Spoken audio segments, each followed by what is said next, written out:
Hello, everyone. I'm Eric Bevavino, host of the Mobius Connect podcast, focused on connecting military veterans to the maintenance and reliability community. Our aim here is to bridge the understanding gap between the military and civilian worlds, thereby improving the veteran transition experience and ultimately providing hope and a helping hand to any of our brothers and sisters out there struggling to find their way. We'll do this by interviewing veterans who have successfully made it through. For this session, we've chosen to interview one such Navy veteran, Nate Young, whose fascinating and patriotic story is a must listen for anyone interested in joining us on this mission. Hey, Nate, thanks for joining us. Hey, Eric, thanks for having me. Yeah, where are you calling in from today? Winfield, Indiana. Winfield, Indiana. Okay, is that near Indianapolis? No, it's near Crown Point in Chicago. Oh, okay, a little bit farther north then, huh? Yeah, right up in the northwest suburbs. Fantastic. Well, we were connected through LinkedIn, and since we had our intro call, I've really been looking forward to spending more time with you on the podcast and recording the great information, experiences, and really forward-looking opportunities that you really represent for the veteran community, whether it's maintenance and reliability, but all transitioning veterans. As it's a good segue into starting with what do you do today, where you're at, and then we'll wind it back to the early years after that. Yeah, sounds good. Yeah, so I'm a senior HR recruiter for Leidos QTCL Services. We're a subsidiary of Leidos, big defense contractor. We do all of the veteran disability exams for the VA. We're the largest supplier for that contract. We have 72 clinics nationwide, and I am the clinician and strategic sourcing recruiter for that. So I do a lot of the executive recruitment and a lot of high priority needs. Nice. Do you have any clinics in Kentucky? I'm guessing Fort Knox, maybe. Louisville, actually. Oh, Louisville. Okay. Yeah. Yeah, there is a really strong VA here in Lexington, and coming up on 59 for me in February. So I want to make sure that I get checked out over there between now and then to see if I qualify for anything. 2 titanium hips and a bad back. I don't know. We'll see. But if you Probably can give 10%. me 10%, okay, well, 10%'s better than nothing, right?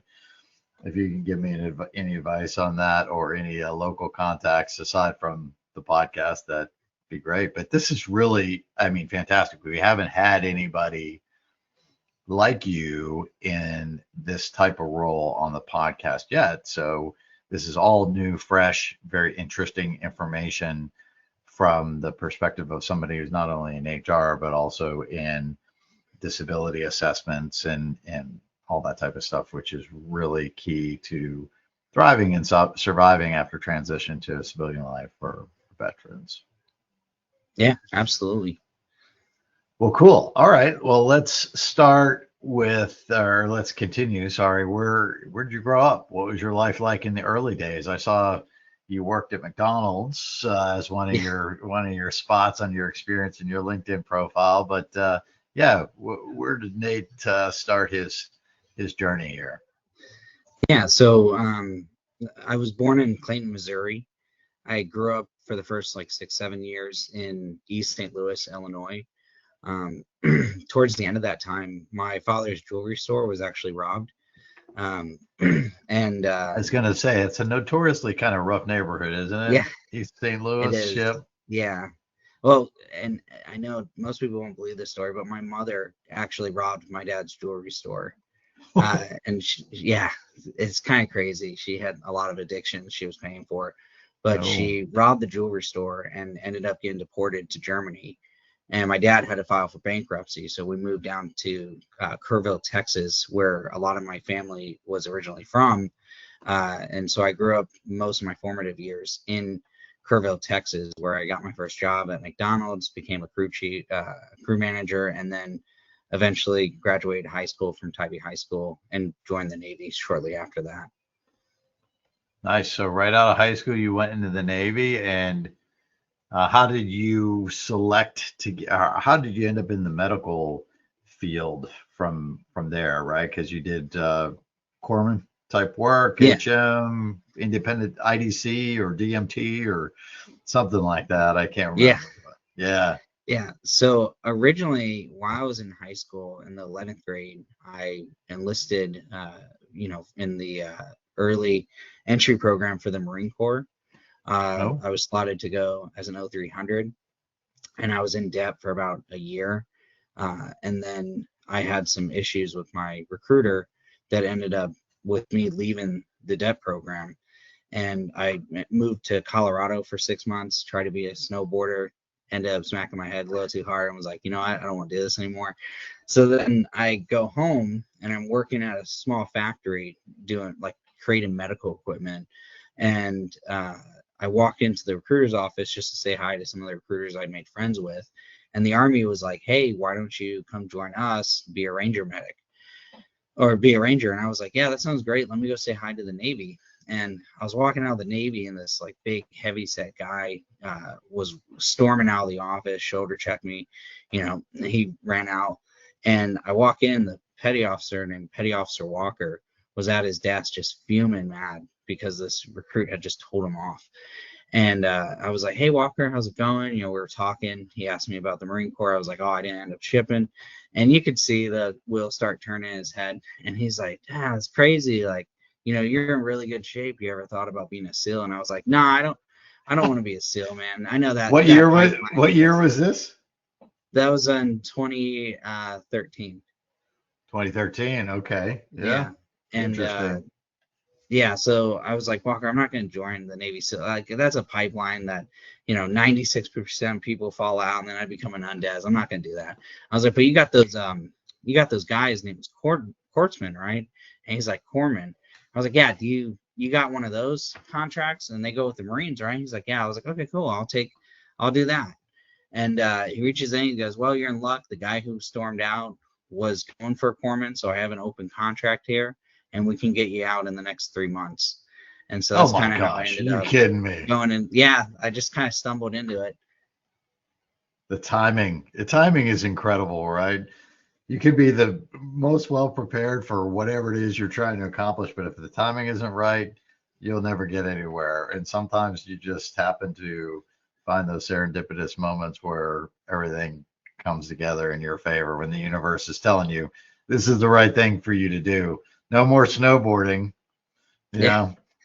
Or hey, I you were going to be a Marine, and then the door closed, and it shifted me to the right opportunity. Well, you just, leveled up because, the Marines are part of the Department of the Navy, if you Yeah. haven't heard. Yeah. Right on, right on. Well, interesting story on how you get there. Now, where did you go from there?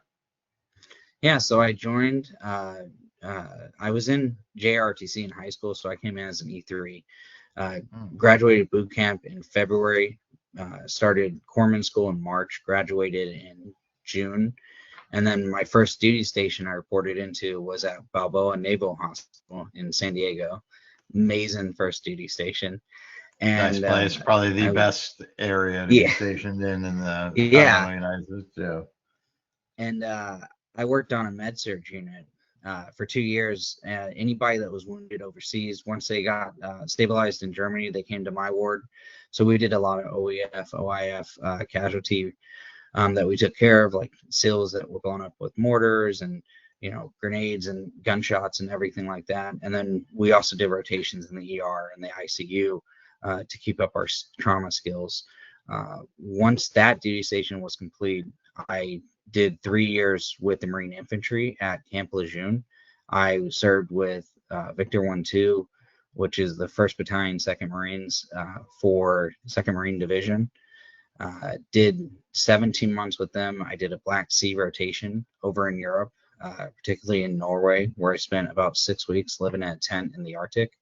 And then we went Fun. to Bulgaria, came back home, did a unit transfer to 2nd CEB. That's the Combat Engineer Battalion, where I did about 18 months with them. And I did a short, like 3-month little stint in Norway again, helping with like a big division operation. And then finally transitioned over to Portsmouth Naval Hospital, where I worked in patient admin initially in the Decedent Affairs office. I did that for a year, and then I volunteered for 2 COVID response teams during the big pandemic. My first one was to Great Lakes, Illinois, and my second one was in Portsmouth, Virginia, on the COVID response teams there. A variety of experience. What was your favorite? San Diego. San Diego, yeah. Yeah, I was just out in San Diego a little bit ago, visited some old friends out there, and actually it was in the fall, so it wasn't as pretty as it could have been. They had a little inversion, so it was foggy every day on the beach, but it was still fun, and good memories out there. I wasn't stationed there full time when I was on active duty, but I had been there multiple times since in the reserves. But yeah, I agree. So Norway, did you say 6 weeks? Yeah. 6 weeks in like what kind of tent? Like a regular, like these things that you see on TV in Iraq and Afghanistan, these big pushy things, or like no, I wish box? It was a 4-man tent. It was a 4-man wow. tent. So I actually have my Arctic service ribbon, and so you had to be up there at least 28 days, and we went up there to do like cold weather training with the British SBS, and we were there for 6 weeks. We learned how to do cross country skiing, how to move in snowshoes, how to do tactical maneuvers in the snow, which if you ever operate in a snow environment, it's probably one of the most difficult environments to operate in. I'd actually prefer the desert over the winter. Interesting. Yeah. So, okay, I'll bite. Why is that? Why would you prefer the desert over the cold climate, the winter climate? Yeah, because the desert you can run, you can go into shade, and it's a lot of dry heat. The snow, everything's always trying to kill you, so you have to constantly worry about your heat and if you're getting too cold, or frostbite. And frostbite was probably some of the most insidious things that I dealt with during that whole deployment. We had a unit, I believe it was about 250, 300 people there, and we ended up having about 50 casualties from frostbite alone, where 4 people actually lost fingers and toes. Oh no. And it starts off slow, you don't notice it, and it because of the way the body works, it'll start off where you're cold, then it gets a little numb, then you stop feeling it. And so Marines who don't keep a close eye on their fingers and toes, we would have to do finger and toe checks every single day. And yet still sometimes people came home with frostbite where their fingers, 4th degree frostbite, where their fingers are black and swollen. And those, you can't save them, so you have to amputate them. Wow. Very interesting. Well, at least you had your Colorado experience on the snowboard that got you part of the way there and helped you through. Yeah, very interesting. I do not like to be wet or cold. I should say better this way. It's better stated this way. I don't like to be cold. I hate being cold and wet at the same time. Just had too many hours of that in my life so far. So I can totally relate. And, skiing, fingers, toes, circulation, all that really interesting stuff. So clearly you have a tremendous medical background from your time on active duty. And then what did you do after that? It looks like you went to the same place, or you got a degree from the same place I did, American Military University, out of active duty for maybe your undergrad. Is that right? Yeah, so my first degree was an Associates of Applied Health Science from Purdue Global, and I did that, completed in 6 months from 2019. Then in 2020, I actually started RN school during the pandemic, and I was in my 3rd semester when the Navy pulled me and said, "Hey, we have a COVID response team, you got to join it." So I had to leave nursing school. And I was like, well, I'm being forced out, but I want to continue my education so I can make sure I'm set up if I decide to get out at the end of 22. So I started in January 2021, pursuing my bachelor's in general management from American Military University, and then graduated around June 2022, about 4 months right before I decided to get out of the service in November 2022. Gotcha. So you were well prepared. Now, did the military pay for that then? Was it a GI Bill thing, or how did that work? Yeah, it was kind of a combination. So I had TA, and then I maxed out TA, and my chain of command was trying to use as a retention thing. They're like, oh, you're potentially getting out in a year, so we're not going to pay for the last 6 months of your bachelor's degree unless you reenlist. And I was like, yeah, I'm not going to be under anyone's thumb. So I tapped into my GI Bill, and I had so many people tell me, well, that's a waste of time. Like, why are you doing that? You're already in BAH. You're wasting the GI Bill. And in my mind, the GI Bill is a tool meant to facilitate your education. That's it. And since I was already in the BAH for the program, I decided to just go ahead and do to me, the bachelor's was worth more than, $2,000 a month coming in for BAH. And that's why I tell a lot of service members when they talk to me and they're like, oh, I'm pretty close to my degree. I'm like, get it. Because when you get out of here, nobody cares that you have your GI Bill, but everyone cares that you have a degree. Interesting. Great advice.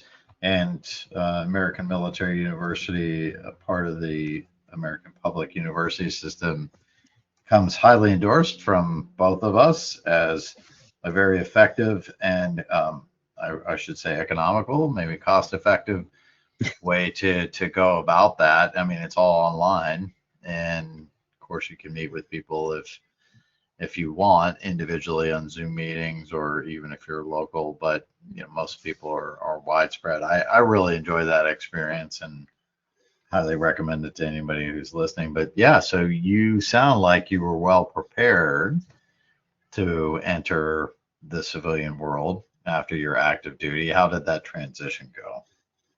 Yeah, well, it's funny. So if you ask my chain of command, I was not ready.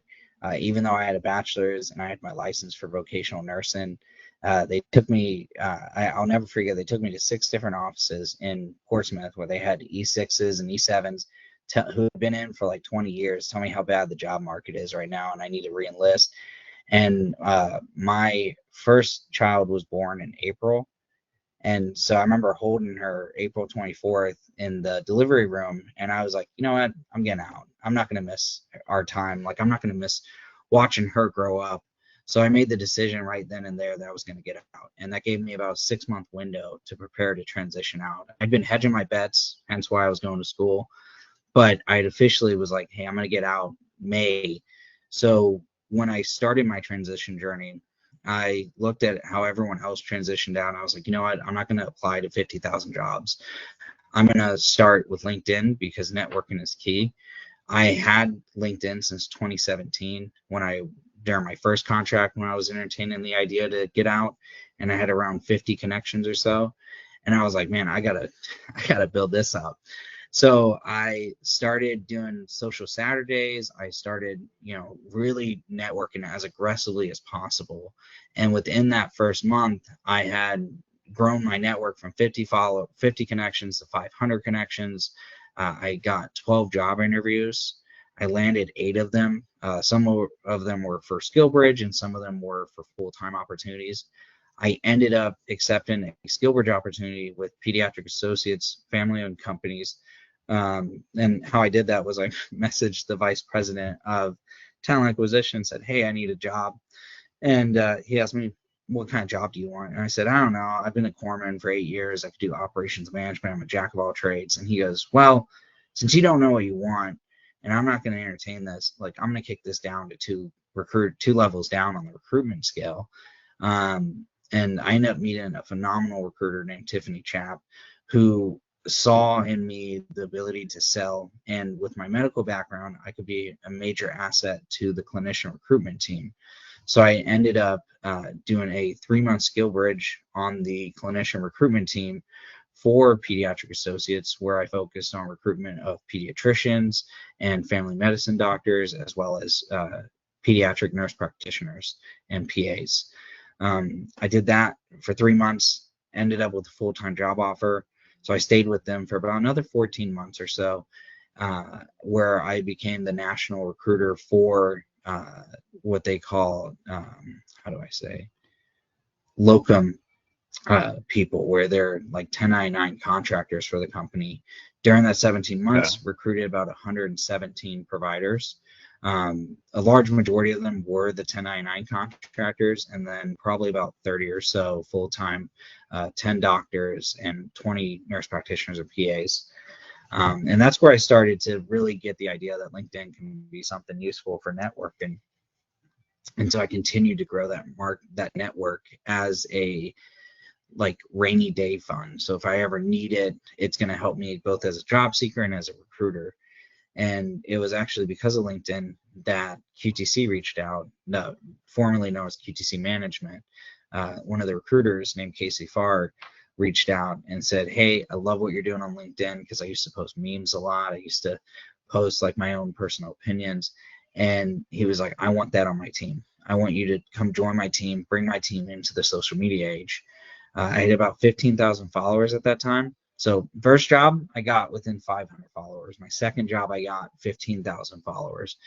And I did 3 interviews. I ended up beating 338 other candidates out, including 10 internals. And I started here in January. So it's been an incredible ride so far. Do you want me to go through my time here, or would you like to, ask a different like segue somewhere else? No, I think you're rolling. Yeah, keep going. Yeah. Okay. So I started here January 8th. And I'll never forget my interview either, because my final interview was with my now current manager and Casey and my director. And we were talking about sourcing and stuff. And at the end, I was like, look, I know I'm probably the most junior guy in the pool right now, because I have about 17 months total experience, including a 3-month internship. But what I have that the other guys don't is that I have a very established network on LinkedIn. I'm very innovative in my sourcing practices, and like I can work autonomously. You don't have to tell me what to do. I can critically think and move to the next objective. That's and if you don't that's hire me, that's a consistent theme, by the way, yeah, of most veterans. Yep. Sorry. Go yeah, ahead. Yeah. and no, you're good. And I told him at the end, I was like, look, if you guys, if you hire me in the first 6 months, I'll meet whatever your best producer's numbers are. I'll meet, and in 12 months, I'll raise the bar for the rest of the team. Now, if you don't hire me for this job, right, 1, you'll regret it, and 2, hire me as a janitor. I'll work as a janitor in the clinics and work my way up, but I really need these benefits. And they started laughing. They never heard a pitch like that, and yeah, I ended up with the job. And then 2024, joined the Clearly, team you officially. prepared for that then. Yeah. You didn't just wing it on the janitor side. No, actually, Yeah. that was a full improv. I've always been good Oh, at it was. Okay. Yeah. So, Nice. yeah, I was just like, I'm just going to shoot my shot and see where it goes. I actually tell a lot of people, get better at answering questions on the spot rather than trying to rehearse your answers, so it feels less robotic. And you can always say like, hey, great question. Let me take a couple minutes to think about it. And I went into the interview with like 2 pages of notes. So I had details on every program that the company had, the company values, who each of my interviewers were. I knew all their back history. So I really focused on making a connection with them. And that's why I try to inject some humor into the interview, because I wanted them to be, that's the last thing they remember about me, was that funny laugh and saying, hey, you know what, Nate sounds like a good guy to work with. Well, your true nature comes through, right? When you're confident, you've done the preparation, you've got all these notes, you know who the people are that you're meeting. You're probably more prepared to be in that room than they are. So you feel good about it. You should feel good about it, though. There's always nerve-wracking going into something like that.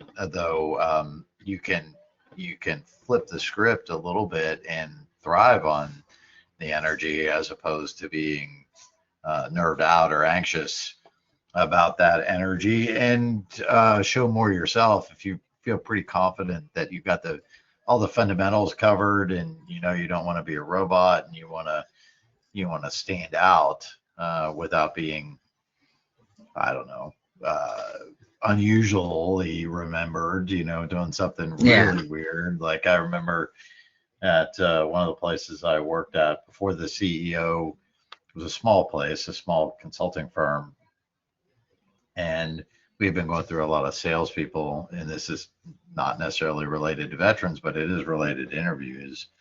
And we changed our whole interview practice after the CEO had seen like 4 or 5 sales candidates, business development candidates, and the last one came in with a box of props. Like I don't remember exactly what they were, but maybe a bottle opener and a rubber chicken, or whatever the worst things you can imagine. And we ended up just asking salespeople to make pitches on what our company did, and that really, really helped out. So being prepared, like you were, gave you the space to be yourself and show them the true Nate Young, which is what they want to see, right? It's what they Yeah. want to see, and what they're going to really what they're going to make their decision on. Because in the world of candidates and the world of BS that's on resumes and all the fluff and flim flam, it's really a personal connection, I believe, that makes the difference. So anyway, great story. I'm glad you told that story, because I mean, at the end of the day, you've got a lot of key things that we're trying to highlight in the podcast. The LinkedIn experience, right? Being bold in your interview style, being prepared, using SkillBridge to your advantage, which there we have bits and pieces of SkillBridge throughout the podcast, and some people are very well versed in it and specialized in it, help connect veterans with that. You actually experienced it, right? Yeah. So Yeah. yeah, and also highlighting sort of the pressure to stay in, and well, it's big and scary, and there's the bad job market and all that. I mean, yes, I get that. I mean, oftentimes you'll see that in the military, and you get a lot of sort of, I don't know, emotional pressure or mental load trying to deconflict your loyalty and what's best for your family and yourself, right? So that's real, and quite honestly, that's not very much, in my experience, a part of the corporate world. Corporate world, and I guess it depends on who you are. It hasn't been my experience. Let me put it that way. But seemingly people are like, okay, well, you ready to go? Good luck. We'll find somebody else that can do what you do right away. No problem. In any case, I wanted to mention before you moved on, what year was your first daughter born? 2022. 2022. Okay. April 24th is my anniversary. So Oh, that's wow. it's actually 24 is a big lucky number for me. So not that I go to the casino very often, but if I play roulette, 24 is the one that's most likely to hit for me. So interesting. Right on. Okay, so where did we leave off? You had this great interview and you started working, and how long have you been there now? I've been here now almost 2 years. During that time period, I've gotten within my first 14 months here. I kept my promise about I want to meet the numbers of the best guy in 6 months. That's So at eight bold. months, Yeah, that was yeah, bold. Yeah. yeah. So I had to like Got nothing to I lose though, right? I mean, come on. yeah. Yeah. But I knew that I had made that promise, so I worked tirelessly, man. I was pulling in as many hours as I could to make sure I could bring the numbers in. Um, my wife was actually pregnant with our second kid, and so in June she delivered my son. So I took 4 weeks off, or like 4 work weeks off, came back, and I had this newborn and a 2-year-old. And my boss approached me and said, "Hey, we want you to teach the rest of the team how to source via social media, because that's where you shine at." And I was like, okay, yeah. So I created a presentation, a lengthy like presentation for everybody to go talk about. And they have me on August 8th, they have me meet with the director of TA. And he shows up and I start doing my presentation. He goes, hey, Nate, I'm not actually here for your presentation. I came here under false pretenses. And I literally looked at the director, I'm tired. I have a newborn and I have a 2-year old. Right, And right. I was like, no, it's cool, man. I didn't spend 2 weeks making this with a newborn. And my boss was like, Nate, stop talking. What did it go? And Navy NCO on them, right? Yeah. yeah, and so they gave me an 8% raise and an inline promotion. And Nice. then in March, my like first annual review, they gave me a full level promotion with a 15% pay bump, and they made me the strategic sourcing recruiter. So now I'm the you could say like the CEO, the C-suite's like personal recruiter. So whenever they have somebody that's a high priority need, they reach out to me, and I do a lot of sourcing via LinkedIn. And I've also dabbled my feet in like tech recruitment and corporate recruitment. And that's kind of where I'm finishing up right now. We're closing out on the tech recruitment side of the house. So going back to the provider recruitment, and it's just been an incredibly good time. I got to tell you, working for this company is so easy because our benefits are so great. Like when they, in my interview, when they told me like the benefits that they offer providers and, just everyone in general, I was like, why do you need a recruiter? You need somebody to like just process applications. Yeah. Because you don't really have to sell the company. Is it an American company? Where are they based? Yeah, it's an American company. It was started in San Dimas, California in 81, became a VA contractor in 98. And then 2016, we were acquired by Leidos. We were worth a couple hundred million at the time. 2018, I think they were worth about 300 million. And then over that now 7-year period, they grew from like $300 million and a staff of 750 people to now a staff just shy of 4,600 people and valued at like $2.2 billion. Wow. Our primary contract is the VA doing those compensation and pension exams. And then we also do the RHRP exams, which is like the PHAs, PDHAs, and PDHRAs for the reserve component of the US military. And then our third largest line of business is Occ Health, where we do contracts for pre-employment, disability, annual physicals for the Secret Service, the CIA, the FBI, pretty much anything with a 3-letter acronym we support.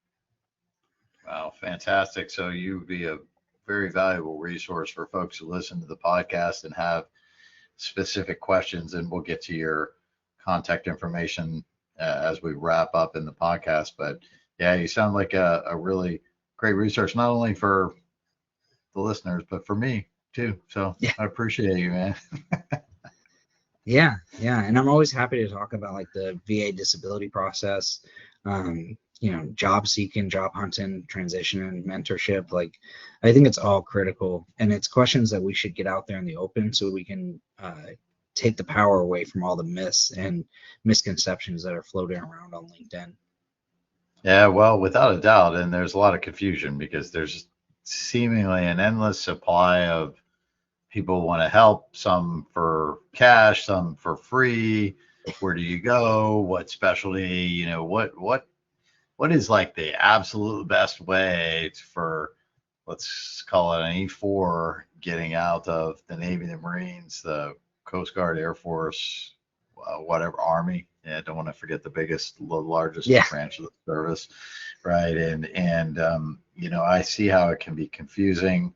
I see how it can be confusing for an O5, right? So nothing's automatic, and yeah, that information is quite valuable. So we probably won't be able to cover it all today. Maybe we'll have a second podcast if we have specific areas where we want to dig into more, or specific areas that you feel like we should highlight and give more space to, or more airtime to. We can absolutely do that. But cool. All right. So did we miss anything there on the ramp up to where you are today? no, I think we tapped it pretty well. On the side, I do mentorship with American Corporate Partners, and uh, I was a Veterati mentor up until the platform closed, unfortunately. Veterati, is that like the veteran version of Illuminati? Yeah, it was a massive veteran mentorship program that was sponsored by USAA, and it was phenomenal. It had a really great scheduling system, and then veterans could go on there, pick a mentor of their choice based on their background and how it aligned with their current needs. And then from there, you would get like an hour phone call with the mentor, and you could do it multiple times. So I had probably about 30 calls while I was there. I helped Wow. Okay. well over a dozen veterans get jobs and make their transition out of service. So you say it was, is it no longer operating, or is it just, you said it was because that was something you did in the past and you don't do anymore? No, unfortunately, it was shut down in, I believe, end of 2024. Mm. I don't remember the exact reason why, but it sucks. Like I tell every veteran, like mentorship is gold. It's something that we encourage in the military, but you don't Yep. see it encouraged as heavily when you get out. Oh, for And it sure. was, yeah, mentorship was critical for my own transition. I had multiple mentors. I had people helping me with my resume. I had people helping me with my VA disability process.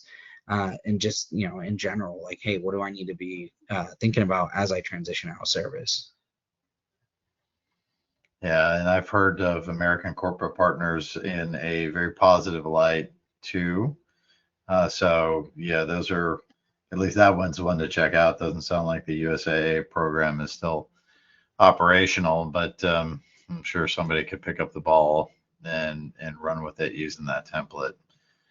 Maybe even somebody that used to be there that got let go through the process. But not trying to give you any recruiting tips, but that's a natural that's No, a natural I thing get that I would think about. Yeah, but well, cool. So it sounds like you've given some of your thoughts already around what advice to service members getting out, right, and going through the transition. That would be get a mentor or get on LinkedIn.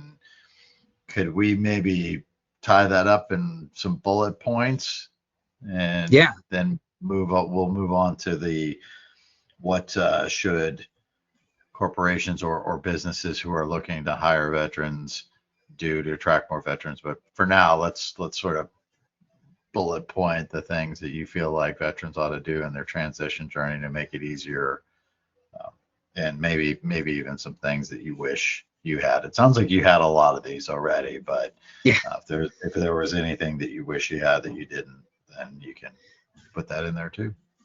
Yeah, I would tell every active service member right now, start on LinkedIn today. Don't wait like I did 6 months out, and you're like, oh, now I have to build this whole network from scratch, pretty much. I would tell you, like, connect with all of your friends, your coworkers, your bosses, your juniors, random contractors that you meet on base. Connect with everyone, because what I always preach in any seminar I teach is you never know what side of the interview table you're going to end up on.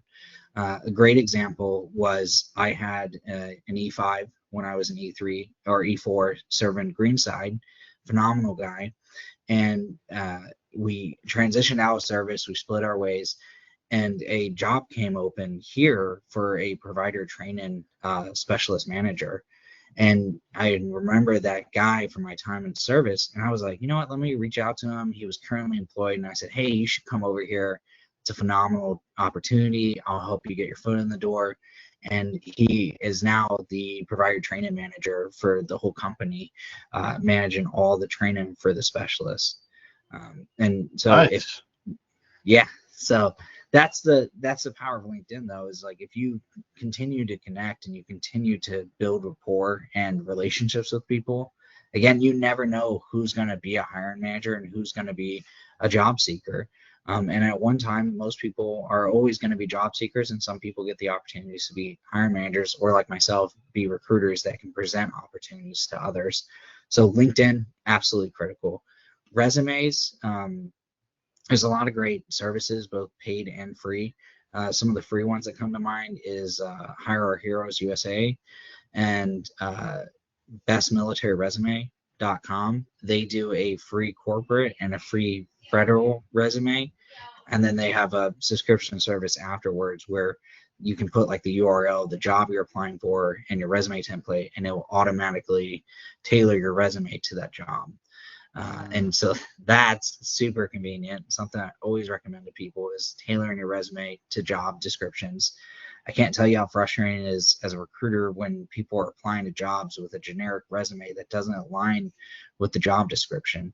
And the way I put it is like, not every recruiter has experience in their field, like hands-on. I'm fortunate that I have 8 years of medical experience. So a lot of healthcare related jobs, I can easily understand what they're seeking and the terminology within that job post. But like when I started recruiting cybersecurity and software developers and such, I've never done that. So my only guide and principle was that job description, these keywords that I had to look at and say, okay, there's like a 50% match on them, and they have a lot of relevant experience that I can identify as like easily transferable soft skills. So now I'm going to present them to the manager. But if you presented me a resume that didn't align with the keywords in that job description, it was hard for me to say, yeah, this guy's qualified. And that's just the truth of the nature for recruiting. Recruiting is a lot about sales, selling the opportunity to the candidate, but it's also about sourcing and, finding the hard to fill candidates. And it doesn't matter your profession, right? Whether you're an HVAC tech, a mechanic, HR specialist, an officer, everyone can benefit on LinkedIn. I had a friend last month. He got laid off suddenly, civilian friend, and he was an HVAC technician, and he didn't have LinkedIn. So I was like, hey, let me help you out because you're a friend of the family. And I reached out to probably like 24 recruiters on LinkedIn in the area that he was in for HVAC. And I ended up finding him like almost a half a dozen different opportunities that they were willing to hire him for in about a 2-week span. And that's why I tell everyone, get a LinkedIn, do your resume, mentorship, go on LinkedIn, find a mentor, find people that worked in the same job as you, that transition, that are, that appear successful, approach them and say, hey, I'm actually on my way out the door from the military. Do you mind giving me some advice? Like, what can you provide me? And then ACP, American Corporate Partners, they're phenomenal. And I'm not just saying that as a mentor, but they are really great. You get a mentor, it's one mentor, and it's a 12-month mentorship. And we'll meet with you as many times as you need to answer any questions you have. I've had mentors reach out to me and they say, hey, I have a mentee. They're looking for this opportunity in this area. Can you help us out? So they can be your force multipliers on your exit strategy. They can also mentor you on the disability process for the VA, which there's a lot of misconceptions. There's a lot of bad actors on social media and LinkedIn that are targeting veterans saying, hey, if you come through us, file your claim, we'll take 30%, but we'll help you get to 100%. And here's the thing, every veteran, I'll tell you, do not think, nobody can guarantee you 100%. And that's the fact. Like, you can't go to a lawyer and they say, hey, I guarantee you 100%. They can't. They don't control the VA process. They don't control what currently is in your medical record and disabilities. As you're transitioning out of service, if you're a veteran, I would highly recommend gathering all of your civilian medical records during your time in. So if you ever went to like an urgent care or you got physical therapy done out in town, sometimes that doesn't connect with the military healthcare system. So it's out of your medical record. And the VA can only look at things that you provided.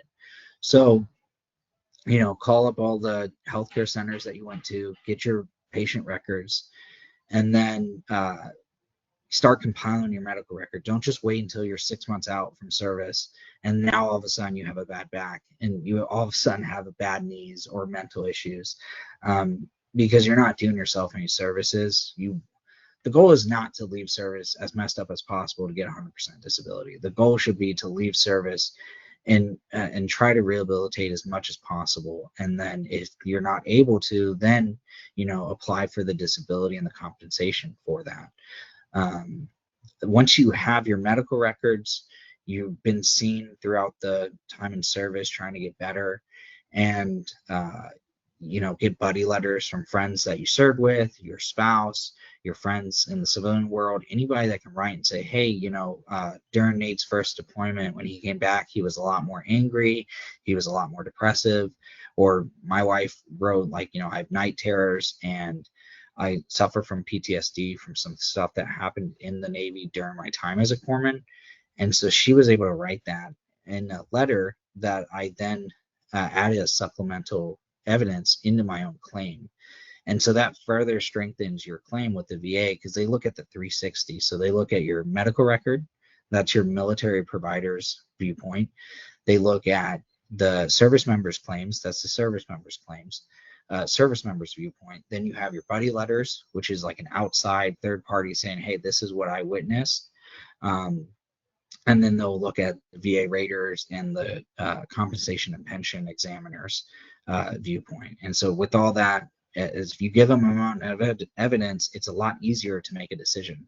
But if you give them a medical record that's as thin as my pinky, and you don't answer the questions during the exam the correct way, or be able to articulate how it's impacting your social and daily living, that's where you get a lower rating than you may feel like you're justified for.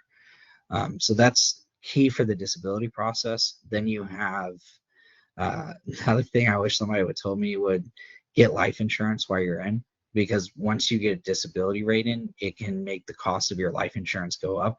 So like I'm 100% P&T disabled, and my first time going for life insurance, I got declined because of the disabilities that I had notated in my medical records, that if I had done when I was still in the service, wouldn't have been a big issue. Then I had to go to USA, who phenomenal. They're very lenient on the conditions that they're willing to accept for life insurance. And I got $500,000 policy, but it's $124 a month. And my wife has $1 million policy through Northwestern Mutual, and it's $60 a month.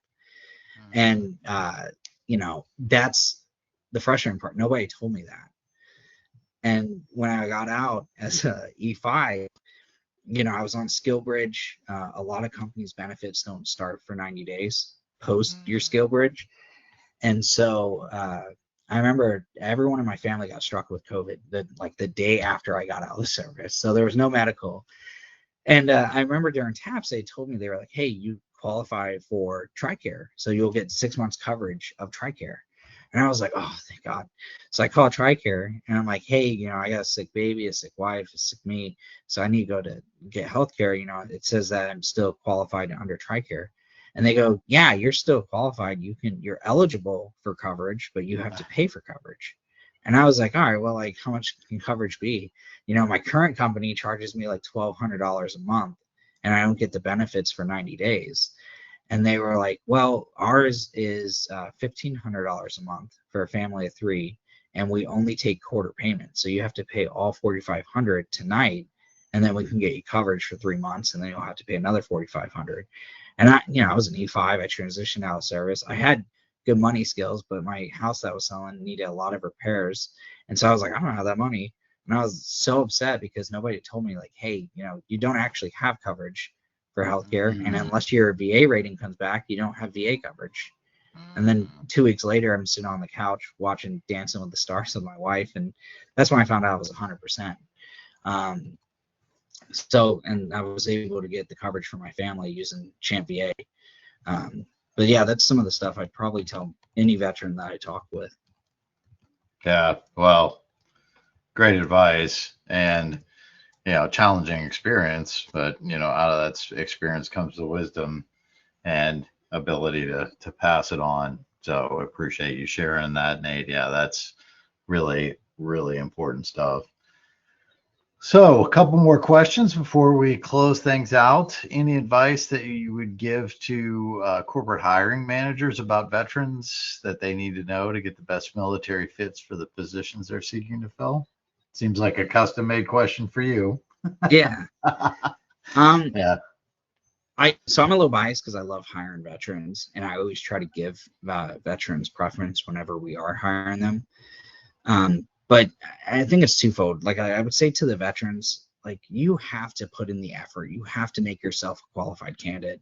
Nobody is waiting out there just because you're a veteran with a six-figure job that's fully remote. Like you have to make the effort to make yourself qualified. And then I would tell companies to do their best to learn the military lingo, because a lot of times service members don't know how to translate to civilian terminology. And, there's a lot of times that recruiters miss out on phenomenal candidates because they don't speak the same language. It's like someone speaking Mandarin to you when you only speak English. A lot is going to be missed in translation.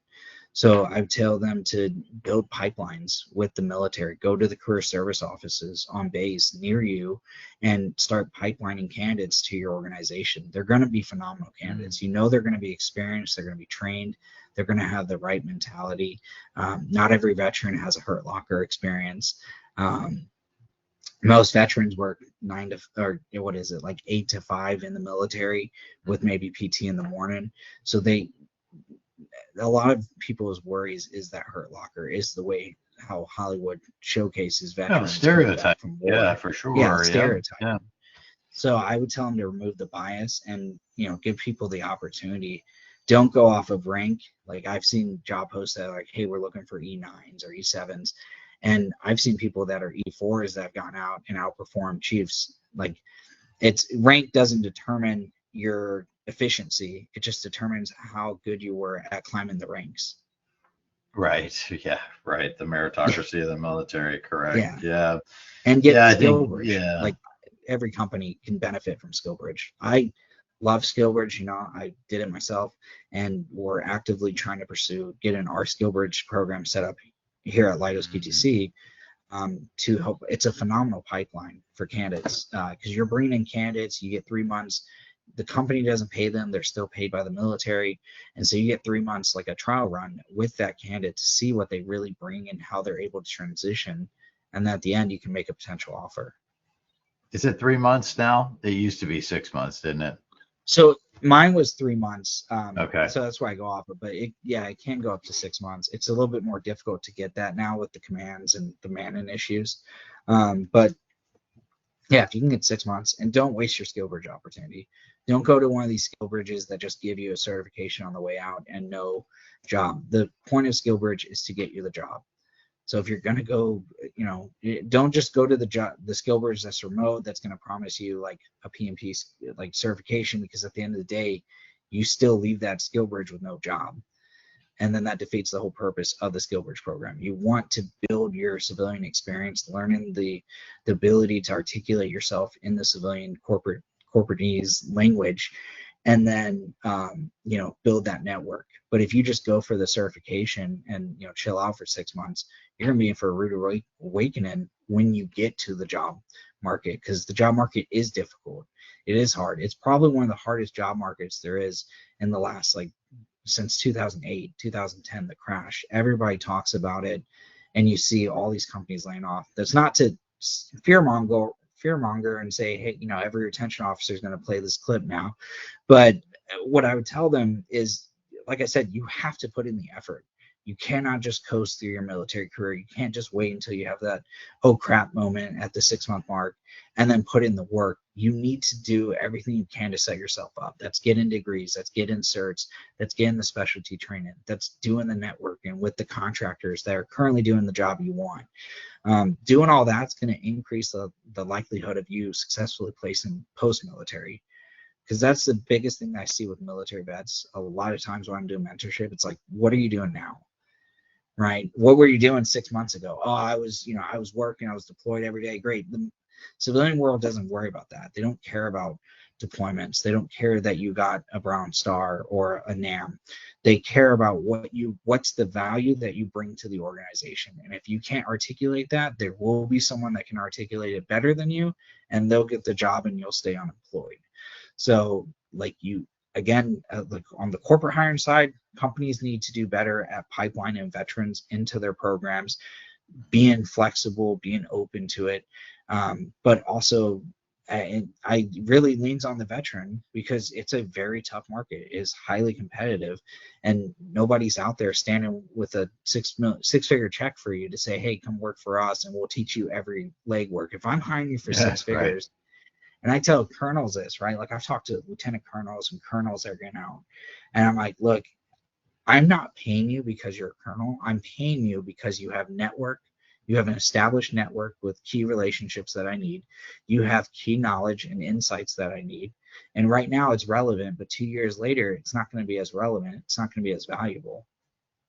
And we need value. We don't need what you did in the military. You can't just ride that one deployment you did in 2004 to Iraq. We need like what you bring to the table. We've had colonels that I've worked with that got fired because they asked people to go get them a cup of coffee because they can't transition out of the mindset of the military. Maybe it's good that I didn't make 06 then, because I don't believe that I ever asked anybody for a cup of coffee, because I like my coffee, hot and black and clean. So yeah, that's why you learn that on shipboard life, right? So a bunch of stuff there. We're not going to unpack it all, but I just want to highlight a few things which haven't been highlighted on the podcast yet. I don't believe. Somebody can check me on that. But having organizations, civilian organizations, connect with the local career service office on base or within whatever military organization is around you, that's critical. I had not heard that before. That makes total sense, right? If you want to get veterans, go to the place where the veterans are coming to, and you can maybe make the match, right? Or let the career service people try to help you help them, right? So the other two things I want to mention, shameless plugs for other episodes on the podcast. So SkillBridge, and being able to get to SkillBridge effectiveness, or just get started with it, right? So Kathy Burkowski, Navy EOD officer out in California, worked for Google and did some other tech jobs, has a company that I believe she's co-ownership or founder of called Career PCS, which can help both companies as well as individuals looking to engage in the SkillBridge program to help out. And then the last thing I'll say on the topic of connecting job descriptions with military experience, it sounds like there are a couple of these out there, which you mentioned.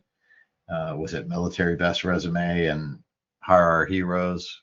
Those are the two free ones. And then you can also look at staffing agencies like Seven Eagle and Hire Military, Recruit Military. Like those, typically they'll have a resume assistance program, and then they can actually help you find potential jobs as well. Fantastic. Yeah, that's great. And another one of our guests, Jeff Gibson, another former Navy SEAL, is co-owner, founder of a company called Opline that uses AI to pull in, same thing or similar thing, just get on, type what you did in the military. They actually match the job descriptions up together and then, spit out potential opportunities. So cool. Awesome. Well, we're winding down on our time here, Nate, and just wanted to thank you. We sincerely appreciate you taking the time to talk to me and help us on this mission. How can people get a hold of you if they'd like to chat or pick your brain or whatever? LinkedIn, I'm guessing, is one great place. Yeah, LinkedIn under Nathaniel Young, phenomenal. If anybody needs help with their resume, or if they see a job on qtcm.com/careers and they're looking to get FaceTime with a Leidos QTC recruiter, more than happy to give my email. It's nathaniel.young@leidos.com. Feel free to send your resume, send the job rec too, and we can talk, and I'll let you know if you're a good candidate for the role or not. Right on. Sounds good. Before we close, I'd like to round out our show. We're seeking more former service members that would be interested in telling their stories, veterans. So send them our way, just like Nate.